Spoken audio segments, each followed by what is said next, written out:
Shalom Aleihim, Besem Yesua Hamasiah. Salam sejahtera di dalam nama Tuhan Yesus Kristus.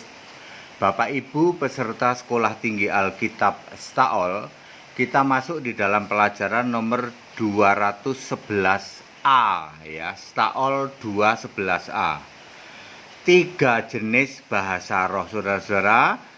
Sebagai kita yang percaya kepada Allah Esa, Bapak Ibu yang sudah sekolah di dalam Staol harus bisa jawab tentang bahasa roh, karena bahasa roh ini banyak orang di luar sana yang mengklaim aku berbahasa roh nih Pak. Yang paling heboh adalah bahasa roh sikara lama raba-raba, lama-lama enak juga, makin diraba makin terasa. Dijamin bahasa roh yang begitu bahasa roh iblis. Ya, kebanyakan mereka komplainnya kan bahasa roh itu boleh rame-rame di dalam jemaat, rame-rame. 1 Korintus 14 ayat 23, kalau bahasa roh rame-rame di jemaat itu disebut jemaat gila. Ya, 1 Korintus 14 ayat 23. Tetapi bahasa roh bisa rame-rame enggak, Pak? Bahasa roh ya tidak bisa rame-rame. Mari kita jelaskan, Bapak Ibu semua harus bisa menjawab ya pertanyaan di luar sana. 3 jenis bahasa roh. 1, berkata-kata dengan bahasa lain. Jelas bahasa lain. Kisah 2 ayat 4 ini rame-rame Pak, rame-rame. Misalnya orang Galilea bisa bahasa Arab, orang Indonesia bisa bahasa Belanda ya, karena dijamah Roh Kudus. Itu disebut berkata-kata dengan bahasa lain. Yang kedua, berkata-kata dengan bahasa roh. Ingat, berkata-kata dengan bahasa roh. Ya, di dalam kisah 10 ayat 44 itu rame-rame itu keluarga dari Kornelius ya. Kemudian di dalam kisah 14 ayat 2 itu pribadi ya. Berkata-kata dalam bahasa roh itu hanya pribadi ya. Kemudian kalau di ayat 23 itu disebut jemaat gila. Jadi bahasa roh itu boleh berkata-kata ya. Berkata-kata dengan bahasa roh itu boleh terutama itu sendiri-sendiri.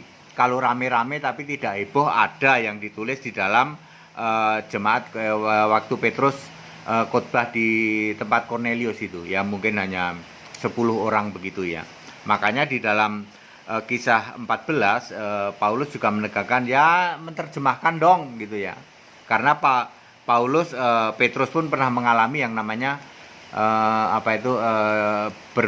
berkata-kata. Ingat, berkata-kata pakai bahasa roh rame-rame. Kira-kira apa Pak? Berkata-kata bahasa roh itu gimana? Glory haleluya, syukur Yesus, Kau Allah yang benar, haleluya. Itu berkata-kata. Perhatikan, saya berkata-kata bahasa roh karena dijamah diurapi Roh Kudus. Kalau sikara lama raba-raba itu bukan berkata-kata itu ya. Kata-kata apa itu? Kalimat apa? Bahasa apa? Ya. Sikara lama raba-raba, lama-lama enak juga, makin diraba makin terasa. Itu bukan bahasa roh, itu bahasa roh dari iblis itu. Perhatikan gereja yang sikara lama raba-raba, yang disembah Bapa, bukan Yesus, bukan Bapak iblis itu ya. Kemudian jenis yang ketiga yaitu bahasa roh.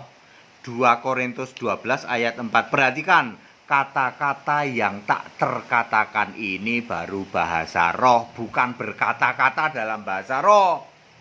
Ada yang berkata-kata dalam bahasa lain, ada berkata-kata dalam bahasa roh, ada bahasa yang kata-kata yang tidak terkatakan, yang tidak boleh diucapkan manusia. Ini baru bahasa roh yang beneran ya.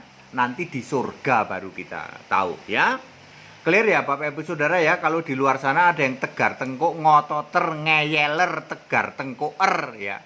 Para Tritunggal ya, penyembah Bapak iblis. Nah sekarang Anda tahu sekarang ya toh.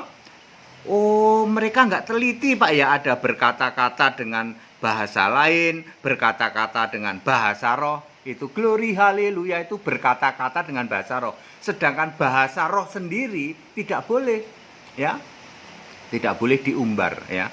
malah belum boleh di bumi ini belum boleh. Yang boleh itu berkata-kata dengan bahasa roh. Glory haleluya, segala hormat kemuliaan untuk Yesus ya. Itu berkata-kata dalam bahasa roh. Tapi kalau sikara lama, raba-raba lama-lama enak juga, itu dijamin itu klaim bahasa roh tapi roh iblis. Lihat saja siapa yang disembah? Bapak iblis. Nyembah Yesus satu-satunya Allah apa enggak? Enggak.